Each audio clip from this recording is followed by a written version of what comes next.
ఏంటి? నీకు 3000 ఇస్తా, నైట్కి వస్తావా? ఆ?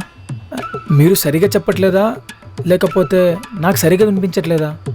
నాకు తాగడానికి కంపెనీ ఇవ్వడానికి పిలుస్తున్నా.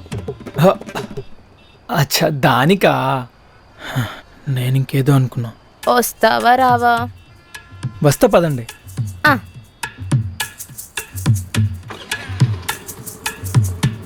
చలో. మ్మ్, మ్మ్, దీని వాలకం చూస్తుంటే ఇక్కడే పడిపోయేలా ఉంది. మ్మ్.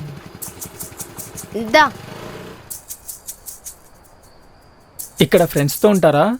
లేదు, ఫ్యామిలీతో. హ? ఫ్యామిలీయా? ఈరోజు ఎవరు లేరులేద్దా. ఈ కీ తీసుకో. ఓపెన్ చేయి. అదేంటి డోర్ ఓపెన్లోనే ఉంది? ఆ? డాడీ అనుకుంటా. ఆ?